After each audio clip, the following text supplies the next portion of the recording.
What's up, everybody? Jordan here with the What's Really Brewing podcast, where it's a podcast where we invite entrepreneurs on to tell their journey and their story. Because selfishly, I started this thing because I wanted to have conversations with others to see how they battle through the difficult parts and what I can learn from it, right? So when I'm going through my darkest days, what feels like it's lonely, that I have help and I know there's other people out there. And then hopefully, as we get into this whole thing, we'll build a great community of entrepreneurs that will support and help each other in a world where people are so damn negative. But with that being said, today we have what I would call a serial entrepreneur, somebody who's been doing it for, I think we're 20 plus years now. And one of my favorite people to talk to, have a conversation with, have done business with, worked with, referred to, whatever. And just one of the best people I know when it comes to entrepreneurship. We have Campuzano from Texas in the dedicated office. I can't say enough great things about you. I don't know. I just have to leave it at that, because if not, I'll keep going. Well, I appreciate you. Thank you. And I feel the same way about you. I appreciate that. You don't have to say that, but I'll take it. I mess with you. No, so we want to get into your story a little bit, and there's a lot of stuff that I don't know. As many conversations we had, and so I want to hear the story and the progress in what you've made. So in this, and I feel like this is like dating us for a moment when I start out with this first question. My dad does this, and I talk about it, the real world university. Like, what's the real world like versus what people think? So you said, as you've done business, right? You learned at the real world university, no formal degree and all that stuff, me included, right? Mine's in music ed. So what did it actually look like in your early days, and what moment made you realize you didn't need a diploma to be a legitimate business owner? I never really even considered getting one. I did well in high school. I was in honors classes, but I didn't enjoy it. I didn't always go to classes. First period rarely saw me my senior year. And so I wasn't a big academic, but I could talk and I love to work, and I've always worked. And I started working when I was 10. And I was a typist because it was a different time back in the day. So I would type articles for an editor of a nursing magazine. That was a friend of my grandma's. So, and then, I worked all through high school. So I didn't really even understand the journey of going to college, which is ironic because my mom went back to school when I was young. So when she was 35, she went back. So I grew up with her doing college. Maybe that's why I didn't want to do it. But I didn't, so it just wasn't on my radar. So I have always if I wanted something, I always found a way to get it, like silly stuff, like buying things for myself. I was just always going to hustle. And I had a grinding mindset from the get-go. I think, when they say sometimes people are just built a certain way. So when I finished classes, I didn't actually graduate on time because I failed phys ed, which is ironic because I went into a career in martial arts. But I just started working. So I had a couple of office jobs, and then I, started working at my martial arts school. And I don't want to jump ahead of us, but that my education came from just doing and learning from the people around me. The first organization I was a part of was Tiger Schulman's martial arts in New York. And I didn't know it at the time. They had a phenomenal training program for their salespeople and program managers. And I started doing that. And I learned years later, it was actually all Tony Robbins stuff. So I had a stellar sales education. I just didn't really know how it was packaged at the time. That's so funny. That dude has his hands in everything. Like, how many people can stem back to go like, oh yeah, I learned this from Tony Robbins, the ultimate business coach and human coach, I guess, so to speak. He's got a lot of great lessons for us. You said something a second ago, and it was going to completely sidetrack this whole conversation. Let's do it. I think it was related to education, where, just doing, being your education, just doing. So I was talking with somebody who's actually a professor at a university locally here the other day. Their kids are friends with my kids, and we were talking about education for a moment, and the fact that, like, how just doing the work, or just actually what I would call project-based learning in education is probably one of the most effective forms of learning. And we don't do it in our schools, rarely, right? The top schools. And we've had conversations offline about homeschooling Yeah. and, like, I feel like we're almost there. We'll see. Our kids don't want to do it, but like we do. But, They just don't know. yeah, well, so like in education, some of the best schools that I ever taught at were project-based learning schools, and they had the smartest kids. And I was always like, why didn't we do this with the kids that quote unquote weren't so smart? We're different. And I just think it's interesting because I don't know, doing the work, failing, coming back, doing it again. Maybe that's why you did so well in entrepreneurship. Maybe, yeah. I just I don't know it any other way. I never wanted to learn things in theory and be told what to learn. And on the flip side, I think that I did myself a disservice because I was always so busy working and grinding and doing that I don't think I armed myself with enough education independently. I think I should have read more books. I think I should have learned things faster, and I didn't because I was so busy just in the work. And that's the whole argument of being in the business and not on the business. Well, I spent many years in the business where I should have been on the business, and I think that my trajectory would have been very different if I was a little bit more educated. Well, Not I mean, college educated, but like, self-educated. yeah, Dan Martell educated, Yeah. or Tony Robbins educated, right? No, I get it. I mean, I think everybody struggles with the same thing, and then you're young too. Like, I mean, what, early 20s, getting out of school and trying to do all this stuff. Like, that's, I remember myself in my early 20s. I don't know if you do. I don't remember all the stuff I did. I remember the dumb things I did, and I remember thinking, God, man, I was dumb. I was dumb. And so, but that gives you, that experience gives you the opportunity to grow now, even if you were in it, right? I still make mistakes that I know I should fix now, and Oh, yeah. I still do it. We're always going to do it. That's the human experience. But yeah, that hindsight of looking back and saying, what could I have done different to make myself even, more successful? It's there. So you've started like 5 distinct type businesses, right? Essentially, right? Our services offers martial arts, office services, right? Virtual receptionist, voice AI. Is there like, well, first tell me, what was the first one? And then second, is there kind of a thread that connects them all, or you're just kind of wired to build things? Well, I've really done things in 2 different industries. I've done martial arts and I've done the call answering space, and then just spin-offs of that. So my first business was buying into a location at the organization that I learned in, and they had 60 locations in the Northeast, and so it was only 20, and so I got money, I bought in, I owned it, I ran it, I did all the things in their system. So that's as close to a franchise as you could get, without at the time technically being one. And then when I exited that, I was able to sell my shares, and then I started my answering service with a partner. And so it's really been one big business, but I've had to, like, that journey with that partner ended, and then I reestablished myself into dedicated office. So it's kind of the same business, but it's 2. And then with my husband, we opened up an MMA gym because it's what I know and it's what he knows. He was a professional fighter, fought in the UFC, and did that for about a decade. And so it just made sense that I had a history in doing that. That was what he does. So we opened up. Then the next latest thing is our voice AI company, which is a spin-off, a tangent off of our answering service. So I do love building things. I'm not scared to build things. I tell everybody, just do it yourself. Just become an entrepreneur. And then I have to remind myself everyone's not built that way. It scares the hell out of some people. Probably a lot of people. But to me, I'm just like, just do it. So I do like building. I do like starting things from nothing, and just doing my best to make it work. Does anything scare you in business?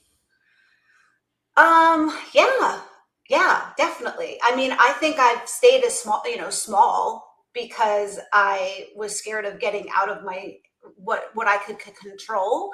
I definitely have not been open to, like, taking investors and like just, you know, taking outside money or influence, which would grow faster. But I didn't want to ever deal with that. But I don't think that's a fear thing. I think that's just a decision. But I think for years I stayed stuck because I was uncomfortable getting out of my comfort zone and getting bigger than what my mind set myself for. You know, I've definitely struggled with limiting beliefs. Yeah, I think that's still mine now. A client of ours, we had a conversation the other day. I was like, "Hey, this client goes out and he presents at all these workshops, other stuff. He's a former educator like me. He was in special education for 20 years. Steven Spence, shout out to you. He'll be on the podcast soon. And he goes out and crushes it because he goes and presents in person, right? He teaches education. Like, man, that's what I need to do because that like it's my forte. Every time that I've got in front of a conversation with a business owner, they've become a client, right? Not even pitching or servicing, like we end up doing business together. And so there's a limiting belief that I can't go out and do it. And I don't know why. Or I'm like, where do I get started? Where do I go do these things? And we had that conversation. He goes, Jordan, shut the fuck up and go do it. That's what he told me at the end. I was like, all right, fine. Okay. And I think that like, I don't know, limiting beliefs are such a big factor into it. Or do you still have some now? Totally. Absolutely. Yeah. Is it, so what's your vision? Like, what are you thinking? Like, I want to get to this, but this is holding me back. Yeah, I mean, in the answering service side, and this is the story in my head, you know, fulfillment is the challenge because we have to procure, you know, great people and train them and hire them. Now, I don't even handle that anymore. My team handles it and they're phenomenal. You know, we've spoken about my bottleneck being marketing and just getting it out there, which, great. You know, we have figured out now we're about to launch some stuff. Actually, my husband stepped in and became our marketing director. And for the last month, he's taught himself everything about SEO, doing funnels and meta ads and all that. So I had to get out of my own way and delegate to the people who have grown with me and just let them go. I think I've been nervous over the years to just try stuff and fail. And I just stayed real comfortable to what I know would work. I think, yeah, I think that's interesting because we have stayed boutique for a long time. I want to see growth, but one of the biggest things that people love working with us is as a business owner is when they call or text me, I pick up. But you know, within reason, right? Like, and I know I can't scale and do that forever. I get that, but I still want the relationship with most of our clients, and so I think that's my limiting belief is we can't still offer a great service or provide a great experience if I'm not the one at the helm. So I'm with you. I think that's probably going to be right now. That's probably my most limiting belief is like, what if we add 20 more, 30 more clients in the next 6 to 8 months, and all of a sudden they don't get to know me anymore. Like that's. I don't know. I have such a deep core belief that if I'm bringing someone on, we can help them, but then I want to help as many people as possible. And I think that's just the educator in me. Yeah. No child left behind. That resonates with me a lot. Same thing. I'm very, you know, I've had clients for over 20 years, some 25 years. And, you know, they've always had a personal relationship with me. So it took me a long time to think of getting bigger than myself. And that's, I think, where you're at as well. And yeah, it's hard to just go out there because I've had so much of an ego and so much of my identity tied to the quality of service that I provide that it's just like painful for me to think that we could get so big that potentially people are not going to have a great experience. And then that's going to just, you know, ruin my reputation because I take pride in it. So I think you feel the same way is that it's like, it feels like a blind spot to get bigger than what you can put your hands on.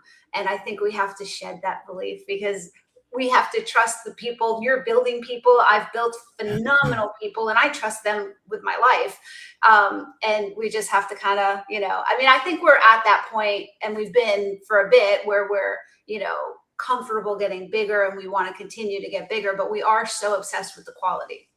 Yeah, but people forget that. One of the best things I do like about y'all's company, and this has nothing to do with your journey, is the fact that like, and it's not. There's always a U.S. local base versus overseas when it comes to like call centers. But like I tell most people, like, look, these people are some of the most professional people, and like they care about what they do, and they don't bring people in unless if they are fully trained and they're bought into what they do. So that's a testament to like what you've built and the type of people that work there, because they're amazing. They really are. Thank you. I appreciate that.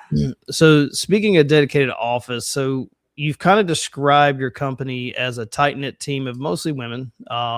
Many of them are moms. Yeah. So was this intentional to just kind of become who you are, and what's it like running a team that requires you as their leader? It was intentional. We always, I mean, it evolved into that. I love moms. I love her. I think that we're, superheroes. I think we could do everything. So I wanted to be able to provide a work environment that's respectful, flexible, that can help people grow into a career. Because a lot of like my COO, Kelly, who we know and love, she was a stay-at-home mom for many years. And when I met her and when she came to us, nobody would hire her. She couldn't get a job anywhere. She's like, Cinemark wouldn't even hire me for whatever reason. But while she was a stay-at-home mom, she was running PTA stuff. She was running Three Boys. She was running her, sports stuff and all of the things. And, we came in and we hired her and she was just beyond grateful. But within months, she ascended within the company because she's a powerhouse. She's brilliant. She's dedicated. She's hardworking. She's hilarious. She's got a great personality. And she just kept growing with us. And she, like, who would be better than that? I'll take them on every day of the week.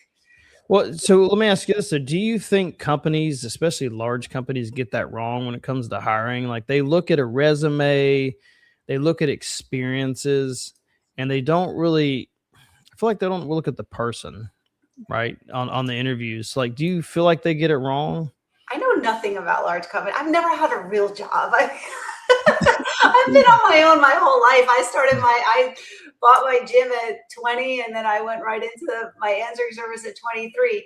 I think that, if I were to speculate with zero experience in corporate, yeah, I mean, they're looking at, how many hours they can get, how many sick days someone's going to take, how many, emergencies they're going to have. But I think everybody in the world is a parent. So I don't know. Do they really look down on hiring parents? I don't even know if that's true. Is it? Well, I'm just thinking like experience, like you were talking about things like, oh, ran the PTO, did all like things Yeah. that take skill that most of the time you don't see that show up on a resume. Yeah. And I think back to the interviews where like, so I got my master's in instructional leadership. So to be a principal, right? I wanted to be a superintendent of a school system. Probably would have crushed it and done great.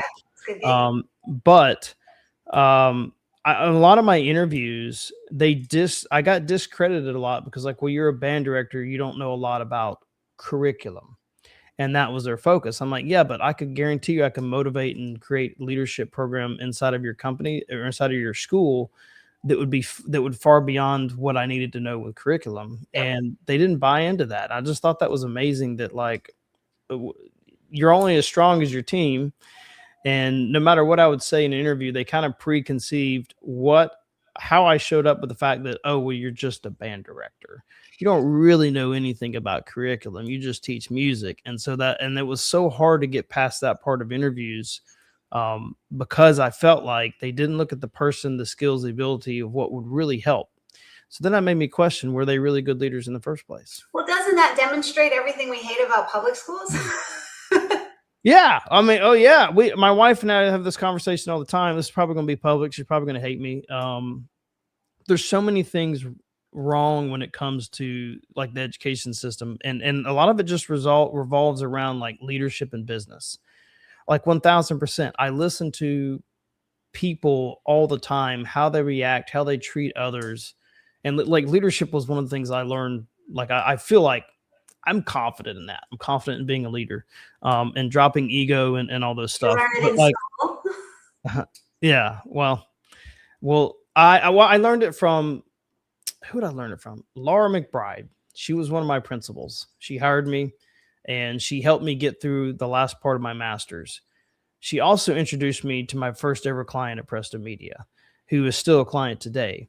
And so I tell her all the time that you are the reason why I completely changed how I taught band. You're the reason why how I completely changed about how I thought about building organizations, Right. band programs, business, because the way she approached her schools and how she approached dealing with people. And it was like she just opened my eyes to like, I was like, holy crap, I thought I knew something before, but I didn't know anything. Well, did she follow the curriculum in doing that? No, No. no, she did. She was focused on leading her people. Mhm. She was focused on building up leaders inside of the and finding the right people that wanted to be a part of that. Big reason why she hired me was she's like, I could tell you were going to come in and make the changes that were necessary, and you weren't going to listen to the status quo. Right. And I did.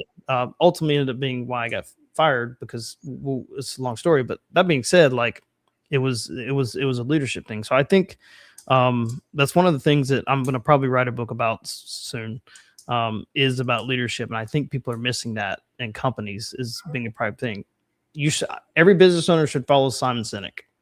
I think the dude's amazing. He talks about leadership a lot. So, so let's talk about pivoting in business for a moment. Yeah. I don't want to say pivoting. So Taurus AI, which by the way is phenomenal. I haven't seen one out there to match it yet when it comes to voice AI. Was kind of born. I don't want to say it was born out of necessity, but I feel like it's needed to tack onto the call center industry because and we had this conversation before. I don't think voice AI is going to take over real people. It never will. Just like the answering service you talked about, people talked about 20 years ago. Oh, answering automated service will take over. Nope. People want to talk to a real person. Yeah. But take us back to the kind of the pressure to get started with voice AI. Like, how did it feel to know that like your core business, it probably felt at risk a little bit, like you're going to lose some market share, but like, how did you decide to like bring that part in to your company or business, take ownership of the fact there are things changing, it could help. And then how did you get it built with Mike? Tell us that too. Okay. So it started out not as like, it was born out of necessity, but not in a fear-based way, in an exciting way. Like we want to lead the charge because we already know how to structure scripting, we know how to run our business so well. We just want to take all of our SOPs and our secret sauce and dump it into a voice AI format. And that's why Taurus is so different, because we built it through the lens of our 2.5 decades of call center answering service experience. And we built in everything that we need, like that we use every day, all the call plans and campaigns and customization. So we talk about limiting beliefs and bottlenecks, and, it's hard to scale something that's so hands-on and so labor intensive with people, depending on how you want to get, how big you want to get. So to me, voice AI was freeing because I was like, okay, well, we can make 1,000, 10,000 perfect agents, where to train that many, to get a team to 500 is very hard. And there's no turnover on your voice AI. There's, no, all the things everybody says, no days off, no issues, no family emergencies and things like that. So we were all very excited. Now, Mike is my son. He's 21 years old. He'll be 22 in June. He joined the business as a teenager because he saw me doing things really slowly and clunky because, I just did it. I just grinded. And, he came over to me one day and he was like, why does it take you 3 days every month to do your billing? And I explained, well, I have to make sure everything, is the right usage. And I'm showing, he goes, let me see you just run 3 invoices. Let me just see you do it. So I did a couple. He said, okay, I'll be back. So you just look at this, and this. And I was like, I was doing it so manual. It's embarrassing at this point. And so he went, and he said, I'll be back in an hour. He came back 2 hours later. He was like, okay, loaded it on my computer. All you do is put your raw data in, and it just calculates everything and just spits everything out exactly how you need it. And it saved me hours and hours. So now it just takes me a couple hours to do billing. that was his entry into our business. He was like, what else can I automate? Because he's super, super smart, self-taught, just voracious appetite for information. Like he reads source documents for fun, and like things that make your eyes bleed, he can read and absorb and just loves it. And he's just always been super technical. I say he's a futurist. I think he goes to bed, he visits the future, comes back with ideas. He's crazy. So he started automating everything in our system, in our integrating us with all kinds of CRMs that our clients use, and just making everything so much better. Call center software is not perfect. So there's only a handful of companies that service answering services, and none of them have everything you want. So he was going to build us one. And I was like, just make me one that can do everything we need, so we don't need multiple systems. So he started on that path. And then it evolved into, ChatGPT came out. He had been working with language models for years before that. He was already, he was one of the pioneers of using it for homework before it all came out to the public. But yeah, he was messing with language models when he was 13, 14 years old. And so it evolved. And at first we're like, how can we load in answers for our team and make it easier for them to know more things? We just kind of like kept evolving the model. And he started building something that was going to incorporate AI. I didn't even really know what he was building. Then the voice thing got good enough. He was building his own voice AI system, but none of the products were good enough yet. Over time, he finally revealed to me what he was building, which was an integration platform, a voice AI that could connect to a lot of different systems, which, a lot of companies are doing now. We have other facets that are unique to our platform. But when he was doing this in 2024, we were at the very forefront. And so at the beginning of it, when we launched, when you had gotten to know the product, I was just so pumped about it. I thought nobody's going to want to talk to people. This can handle all the transactional. I just was so all in. And then I evened out, and I'm like, okay, there's uses for this. There's people who want it, but the human side is going to stay very relevant. So we folded it into our business. We moved a lot of our clients that wanted it onto voice AI. We do a lot of blended approach accounts. And so it's just, it was the natural evolution of his programming journey and the way things are, and everybody, getting on the AI train. And so here we are. Now we do both. Yeah, no, and I think it's great. I want to veer off for a moment, and I think this is going to be a two-part of, like, one, obviously the services you guys offer, but two, just going back to business ownership for a moment. One of the most important parts of a business, I think, is that first, like, human contact. The first time somebody talks to your business, it doesn't matter what it is. It doesn't matter what industry, service-based businesses or whatever, which you guys work with a lot.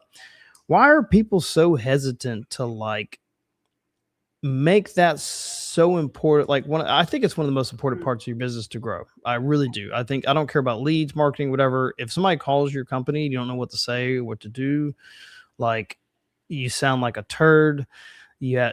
I don't know. Like, you're not friendly. You don't know what to say. I just think that's probably one of the biggest things that people struggle with. So why do you think people struggle with, like, adding that element to their company where they make that first phone call, or just communication in general? Why do they not want to do that? I don't understand. I think people just have what they're comfortable with. We talked about even limiting beliefs. I think people stay with what they're comfortable with. So, you work with home services contractors, and if it's a guy who likes to just go to a job and fix it and use his hands, and he's not looking to chat and he's not looking to sell. A lot of people think that selling is hard, and they don't realize that it's just a conversation between people. But, on the flip side, I can talk to anybody at any time, but I can't, go fix a leak under my sink, or I can't, even run ads for myself. Yeah. Where that's the lifeline of a business. I think people just stay in their comfort zone. And even hiring someone is hard because you still have to train them. You have to be the example. You have to lead by example. And if you don't feel confident in yourself, you're not going to know how to train and run them. And then the other option is outsourcing, which there's no reason anyone shouldn't outsource if they don't do it themselves. No, I agree. So you've dealt with hundreds of businesses and people who've worked, small businesses, medium size. What's a pattern you've seen in a lot of these founders who made it, right? Who I say made it mean like they're still in business, because success in business is relative. You know, so for the ones who made it in business, right, have continued to be successful versus the ones that just petered out. Yeah. I think that there's kind of like two facets to it. I think one is you really have to care about your business, your product, your reputation, the service that you provide. You have to take pride in it. I think sometimes people get so caught in the scale of it, of growing it, that they lose touch with the quality of the deliverable. And I think you can't get disconnected from your deliverable. So that's one side of it. So it's kind of like scales, right? It's like balancing, because if you care so much, you can get stuck and you don't grow because you want to do everything yourself. So that's a challenge, right? And then sometimes, then maybe people don't stay in business because it's too hard or they just don't make enough money. And then the flip side is that you have a mindset to scale and you just want to get as much traffic as possible, and then your bottlenecks are on fulfillment. So it's finding that balance between quality and growth. And that, the recipe is, right, you have your marketing and acquisition and your fulfillment. If that can stay balanced, I think you'll stay successful in business. Yeah, that's hard. It's hard. Tell me this, get a touch personal. What's it like running businesses with your husband? How's that been? I love it. I wouldn't partner with anyone that I wasn't related. Does it help with the personal side, or does it do you guys add each other all the time? I'm always curious because my wife's close to retirement. She's got a year. The goal is to have her come into either Presto Media, build some consulting stuff on the side, with what she does so well in education. So I'm curious because I may be jumping in this world soon. What do I need to know? Yeah. Well, I think that what makes your relationship good is what's going to make your business relationship good. What makes your personal relationship good? And it's just respect, having boundaries around the way that you communicate with each other. And, I think that how you fight as a couple is a huge indicator of everything. Because some people fight and no holds barred. They say horrible things, they do horrible things, they don't talk, and they just treat each other like shit. If that's not an option in your relationship, you can do anything together. If you can stay respectful, maintain boundaries, never, go outside of, try to not be regrettable and not hold on to things for a long time. If you can communicate well in your relationship, then you can take on the world in any category. No, I agree. That's good to know, because I feel like we have a strong relationship, and but we'll see. Find out, because when it comes to business, right? Because we don't operate in each other's worlds, never have. We were both in education, so there's some similarities there, and we talk about struggles and things like that. But one of the things that I'm very good at is on the leadership side, and how to pull ego aside. I don't get emotionally attached to the point where it's difficult to make me mad, because I have so much empathy for the other side of there's something, if you're trying to make me mad or tick me off or whatever, besides your kids not doing what you're supposed to do. I know something's going on in your world that's rocking it right now, and it has nothing to do with me. And one of the lessons I learned from the great Laura McBride, who taught me, was she's like, you can't allow other people's emotional distress, whatever, to get to you, because there's nothing personal against you. They just have something going on in their life. So when so I'm really good at that, and she can talk to anybody. I'm the biggest introvert, and I struggle with that. People probably think I have resting bitch face, and I do. I've had people that be like, "Man, you seem like an asshole the first time I met you." I'm like, I'm really not. I'm one of the nicest people you ever meet. But I just struggle with conversation. And so, I think that'll be how we grow together. I'm like, hey, you're going to go talk to these folks. Yeah. And when they're ready for one-on-one, then we can talk. Yeah. I think you just have to, I think that's, you're so ahead of the game, because understanding your strengths and weaknesses, their strengths and weaknesses, and then having each other's back to complement one another is everything. And you'll find your flow. You will have frustrations. You will have things that you expected but didn't say, or that she expected and didn't say, or things you take for granted, and things that but that's in any work dynamic, and the fact that you have that emotional IQ and that EQ, and that you can empathize and understand that, like, there's always something going on. Like, I think that's huge, and that's a great just asset as a leader. So whatever makes you great as a leader is going to make you great in a partnership with your spouse. And it's just respect. Just don't be a dick. Just don't be a turd. I'm always like, just don't be a turd to folks. That's hard. So let me wrap up with a final question for you. So you've got 25 plus years experience in entrepreneurship, multiple businesses, a lot of hard won lessons. And what are you still figuring out now? Like, what's the honest answer to, like, what's really brewing in your journey of entrepreneurship? Because it's not over. It's not over. I still feel like a beginner. And yeah, there's so much. I mean, I tend to stay comfortable with what I like, which is just sales and, running my team. And so I struggle with getting out of my comfort zone and tackling all the other things and bringing, what I've talked to you about. Like, marketing is like has been a challenge for me, which is interesting. Just, sitting down to learn and do the things. So we're just always looking for getting ourselves out there more. We're boutique, we're small, we can scale now because we have systems in place, we have phenomenal people in place, and now I just need to let more people know about us. But I'm fortunate, and just going into the whole spouse thing, my spouse jumped in and he's taken charge on that. So another thing I've been able to delegate. Yeah. But yeah, I mean, business is always pivoting. It's hard. It's never not hard, because you can't stay comfortable and you can't stop growing, because if you stop growing, you start dying. And so it's just, it's an interesting time in business. Some things are easier and some things are more challenging with all the new technology. So I think that my biggest challenge going forward is just, keep educating myself and just keep getting better and adding skills. I think people just need to keep adding skills so that you can translate that into your business and pass those skills and the benefit of those skills onto your clients. Love it. Lots of vulnerability in there. That's hard to do. While running a business is not comfortable, right? Although it may feel comfortable to us, right? You've been in it for a long time. There are a lot of comfort levels that stick us there. And the fact that you're confident enough to say, hey, I like being comfortable. We have this boutique thing. And I do the same thing. We're probably very similar in that, where I know how to market and advertise the shit out of my business, but I haven't, because the deliverable side of, like, keeping that great relationship with clients.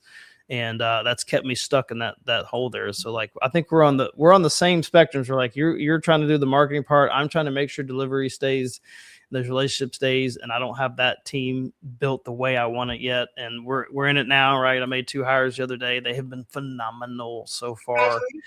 I've been so excited. Like, the progress we made in first 3 weeks of hiring them is far beyond what I thought it would be. And a lot of it was fixing our marketing, not because the marketing was bad, but because it wasn't consistent, because I'm stuck in deliverables. So we had some of our delivers taken off, and we had our marketing stay consistent. And all of a sudden now, within 2 weeks of being consistent, now lead flows come back to our company or business.